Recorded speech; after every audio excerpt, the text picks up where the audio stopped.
Yo mga tol, oras na ng uwian ko. Yun, andito nga ako sa shop. At ganitong oras kasi ako umuwi, mga 8:30. Kaso nga lang, ay hindi maganda yung araw natin ngayon dito sa shop.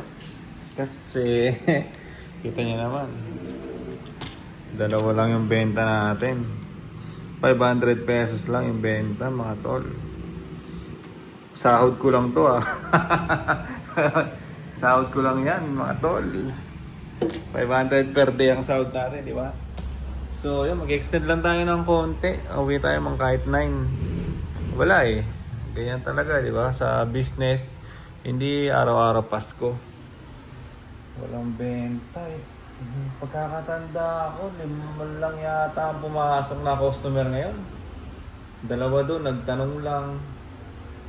Tapos yung dalawa bumili. Ayun nga, tag-isa sila. May promo kasi yun eh, yung binili nila. Tag-isa sila na binili. So, 5 tao lang ang pumasok ngayon dito sa shop. Meron kasing bagong open na ano eh, banda doon yata. Sa may kanto. Doon may bagong open na ganito rin ang business. Shop din. So, yun, syempre, naharang siguro yung mga galing doon, di ba? Doon na bumabagsak. Nakukuha na nila, kumbaga, nakat na nila eh, yung pupunta dito, doon na. Nakuha na nila doon. Malapit sa Pure Gold. Malapit sa Pure Gold dito sa Makabebe. So, yun, sayang, walang benta. Sana bukas makabawi tayo. Walang benta ngayon mga tol. 500 pesos lang. Extend lang tayo kahit mga konting oras pa. Wala eh. Siyempre napanghinayang din pagka ganyan, di ba? Kahit na hindi sa atin itong business, ay manghihinayang tayo pagka ganyan. Eh paano kung araw-araw na gumanyan, di ba? Kung araw-araw na walang benta, paano tayo mapapasahod? Baka magsarado to, di ba? Sayang din. Sa akin, kung tutusin, kung hindi naman sa pagbubuhat ng bangko, parang kaya ko na rin na walang day job. Pero sayang pa rin eh, di ba?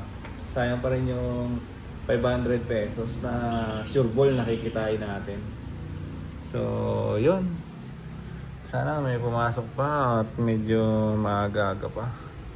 Bala ko pa naman sana maglabang ngayong araw.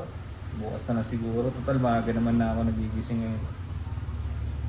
Bukas na siguro tayo maglalaba. Kanina, minirienda ko, kumain lang ako ng oatmeal. Kaya nag-oatmeal lang ako. Nagkana tayo dyan. Nagpainit tayo ng tubig. Lagyan tayo ng oatmeal. Lagyan natin ng 2 saging. Pero parang sira na to. Oh. Bukas ko sana yan eh. 2 saging sana ulit bukas para sa oatmeal. Ng mga 5 p.m. 5 p.m. na yata ako kumain. O mas maaga pa.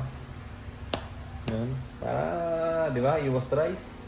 Oatmeal lang ipalit natin. Nagre-rice na lang ako pagka tanghali. Yan. 1 rice lang. Tapos gulay. Panay gulay na ngayon ang hinahanap ko na ano, na pwedeng kainin. Na ulam ba? Dati, di ba, may mga dinuguan pa tayo na ino-order.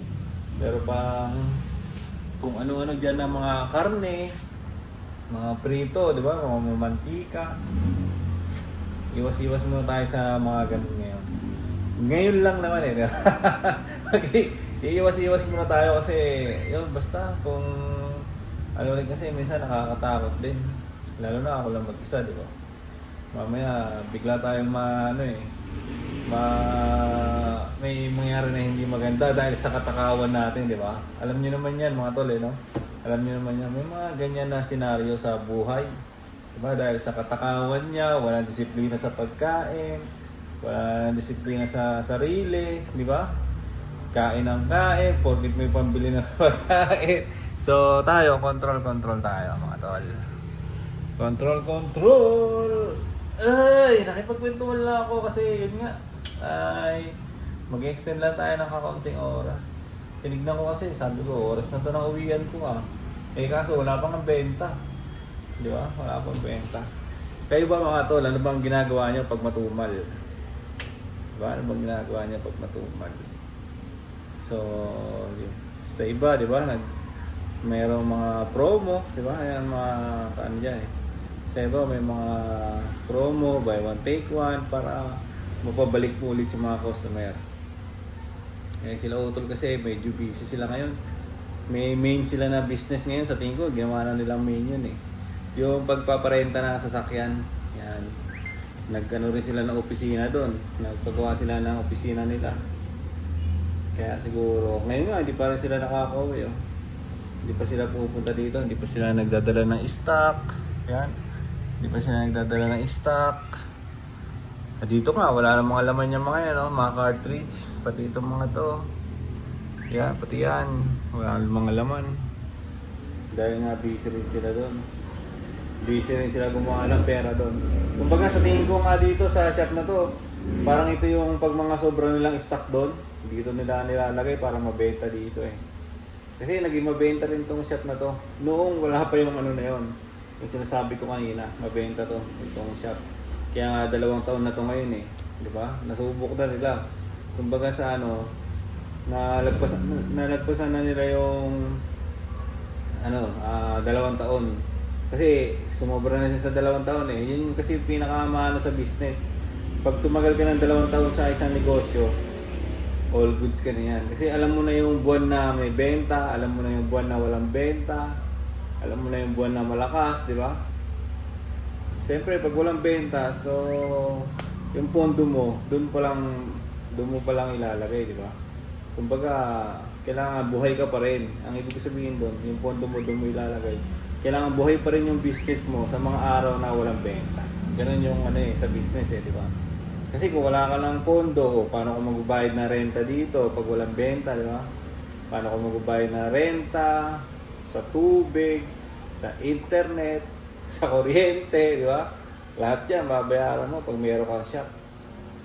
Yan lang mahirap sa mga maliliit na negosyante talaga. Tulad nito, nagbabayad ka ng shop, nagbabayad ka ng tax, kuha ka ng permit kada pasok ng taon, di ba? Ang daming kailangan gawin eh. Kaya parang minsan, mas maganda na lang, magtrabaho ka na lang, you know? Trabaho ka na lang, at least wala kayo nasikaso. Pagka uwi mo pagkatapos mo ng 8 oras sa trabaho mo, di ba? Uwi ka, wala ka nang iisipin, antayin mo na lang yung sahod mo, pasok ka na ng pasok. Parang mas maganda pa nga yung ganun minsan eh. Pag magninegosyo ka, dahil mong iisipin, di ba? Isipin mo pa yung inventory mo.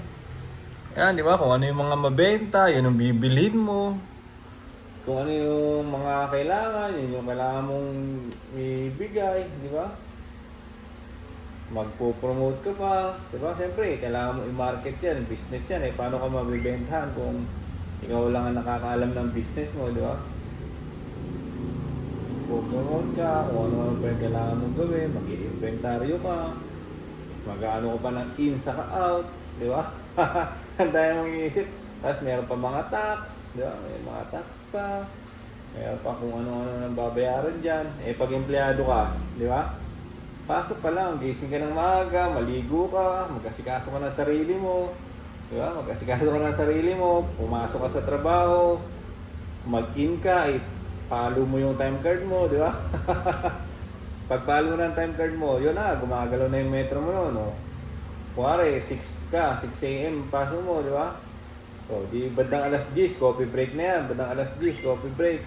Pagtapos nun, 30 minutes, pasok ka na naman. Bandang alas 12, kakain ka, di ba? Lunch break. O, bandang alas 3, uwian na. 6 to 3. Di ba? 8 oras mo, tapos na. O, wala ka nang iisipin nun. Yung alas 3 na yun, sa alas 3, ang dami po ang pwede magawa. Di ba? Anong pwede mo gawin sa alas 3 mo?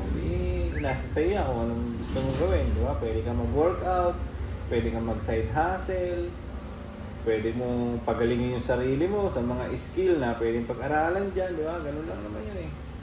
At least may sigurado kang sweldo na anaantay, di ba? Kada kinsenas at katapusan. Bilang mga tol, nakipagkwentuhan lang ako dito. Inaano ko lang yung oras ko, inaaning ko lang yung sarili ko dito.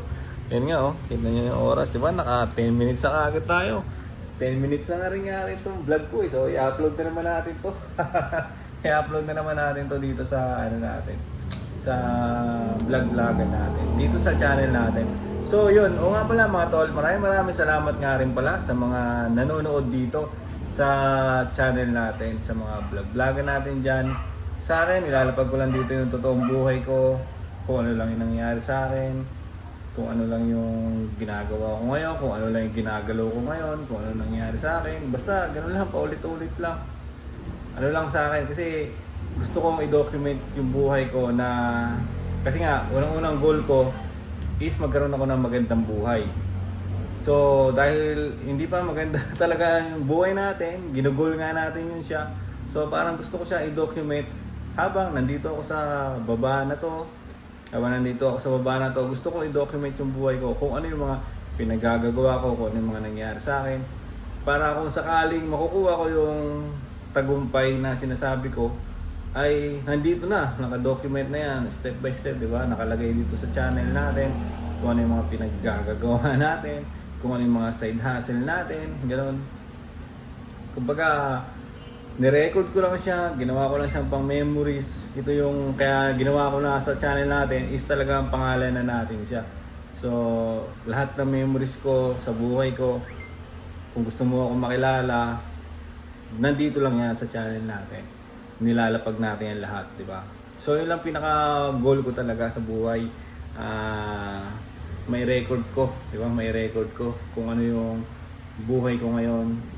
Para unang-una para makapag-inspire din ng mga kapwa ko kalalakihan diyan, di ba? Katulad ngayon, solo living ako, di ba? So, yun lang. Gusto ko makapag-inspire din kung sakaling darating tayo doon, di ba? Sa sinasabi kong success na ginagol natin sa buhay natin. Kung sakaling darating tayo doon, at least meron ako mga ni-record dito.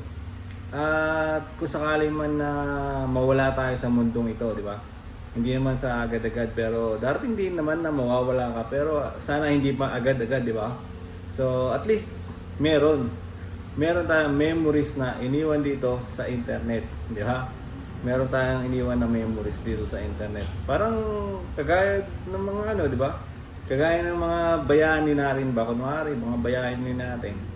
Eh, hindi pa sila nakapag-vlog doon. Pero dahil nga may mga nagawa sila na something o kakaiba sa mundong ito, sa kasaysayan ng Pilipinas. So, inaaral yung buhay nila, di ba? Inaaral yung buhay nila.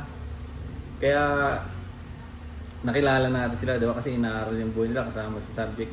So, sa akin naman, kung sakali naman na gumanyan na, mapunta tayo doon, kung gusto naman nilang aralin kung ano yung mga pinagagagawa ko sa buhay, eh nandiyan, di ba, nakalapag. Yun lang yun, sa akin lang yung mga tola. Pero siyempre, hindi naman tayo nagbubuhat ng bangko dito, nagpapakatotoo lang ako. At gusto ko lang din talaga gumawa ng content para meron ako maiwan dito sa internet na sarili ko, kung ano yung pinagagagawa ko. Yun lang yung sa akin mga tol. Kita nyo naman sa mga trending na topic, hindi naman tayo sumasabay dyan. Basta kung ano lang yung nangyari sa akin, yun lang yung pinaggagawa ko dito, ina-upload ko dito sa channel natin. So yun lang muna mga tol, medyo humaba na yung pakikipagkwentuhan ko dito sa vlog natin. So yun, sana subaybayan nyo o samahan nyo ako dito sa channel natin. Tuloy-tuloy lang tayo mag-upload dito. Hanggat meron tayong cellphone, di ba? Hanggat meron tayong cellphone, mag-upload lang tayo na mag-upload dito. So yun lang mga tol, maraming salamat ulit sa mga sumusubaybay dito. Hanggang dito na lang mga tol, vlog-vlog natin para sa ngayong araw. Bye-bye!